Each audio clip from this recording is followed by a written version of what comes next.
요 며칠 불안하던 AI 관련 시장이 미국에서 나온 몇 가지 발언으로 인해 증폭되고 있는데요. 전 개인적으로 지금의 상황을 21세기형 건함 경쟁이라 보고 있습니다. 지금으로부터 100여 년 전 세계 강대국들 간에 엄청난 경쟁이 붙었습니다. 당대 최신 기술의 집약체인 군함, 그 중에서도 엄청나게 큰 전함을 경쟁적으로 만들었습니다. 지금 주요국 예산에서 국방비 비중이 전쟁 중인 이스라엘이 20% 수준이며 일반적으로 4% 미만, 휴전 중인 한국이 정부 예산의 8.9% 정도인 것에 반해 당시 국방비가 아닌 건함 비용만 정부 예산의 20% 이상을 투입할 정도로 엄청난 국가적 사업이었습니다. 결국 간밤에 나온 AI 관련 뉴스가 오픈AI CFO가 오픈AI의 GPU 구매에 정부 보증을 해줬으면 하는 뉘앙스의 발언을 했다 철회한 것과 관련입니다. 백악관에서 개별 기업에 대한 구제 금융은 없다고 딱 잘라 이야기했고, 오픈AI 측에서도 미국 정부가 AI 데이터 센터를 만들었으면 하는 것이지 그 이상은 아니라고 수습했습니다. 하지만 이미 AI 데이터 센터 건설은 필요성은 확실하지만 활용과 수익성을 맞출 수 있을지에 대한 의문이 지속되고 있다. 최근 오라클과 메타의 대규모 차입을 보며 투자 자금이 모일지 의문이 들고 이중 담보부터 별별 이야기까지 증폭되는 중이었거든요. 심지어 깐부, 젠슨왕도 이대로 가면 AI 경쟁에서 미국이 중국에 뒤처질 것이란 이야기, 중국은 자국산 칩을 활용하면 전기비까지 50% 감면하며 지원해 주는데 미국은 지금 속도로 가면 데이터 센터와 완공될 시점 전기비가 6배로 뛸 거라는 둥 잡음이 마구 쏟아지고 있거든요. SK하이닉스의 HBM 납품 단가 50% 인상 소식도 좋게 해석할 수도 있지만 AI 데이터 센터 원가가 정말 폭증하고 있구나. 이러다 구글, 메타, xAI, 오라클을 비롯 데이터 센터를 동시다발적으로 짓게 되면 건설 원가까지 치솟게 되면 지금도 ROI 가늠이 안 되는 상황에서 이 사업 진행될 수 있는가?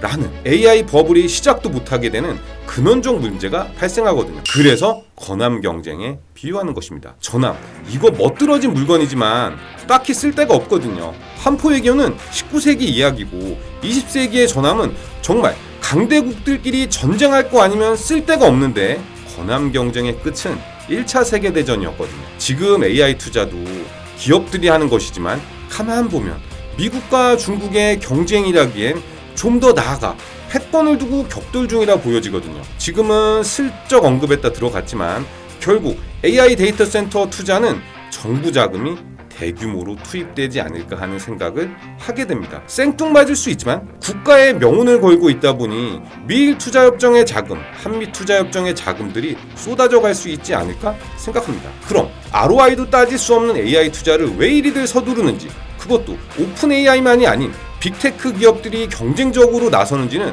과거 있었던 세 차례의 혁명을 되짚어볼 필요가 있습니다.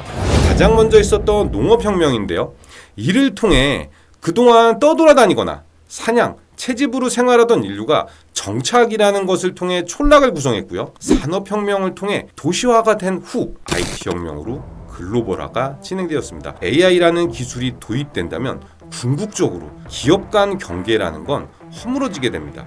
이미 AI가 도입되면 검색 엔진이 사라진다. 쇼핑 결제까지 AI 앱 안에서 진행된다. 자동차도 알아서 운전해준다. 심지어 요리하고 청소까지 해준다는 전망이 나오는데 어떤 기업인들 손 놓고 있겠습니까? 결국 경영 전략의 기본이 사라진 시대가 오는 겁니다.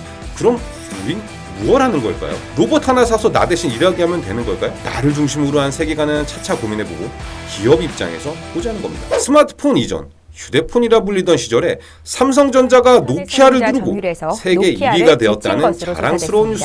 그 당시만 해도 한국엔 삼성, LG, 현대뿐 아니라 펜텍, 스카이를 비롯 다양한 핸드폰 브랜드가 있었으니 그러려니 했지만 어느 순간 스마트폰이 등장하고서 보니 노키아, 에릭슨, 지멘스, 알카텔과 같은 유럽 핸드폰 브랜드들은 죄다 소멸했고 소위 글로벌화의 진행에 따라 각각의 지역에서 큰 업체가 등장해 분수업체를 누르던 것이 전 세계 몇몇 기업이 글로벌 시장을 다 장악하게 된 것이죠. 승자 독식이 자연스레 진행돼 버린 거죠.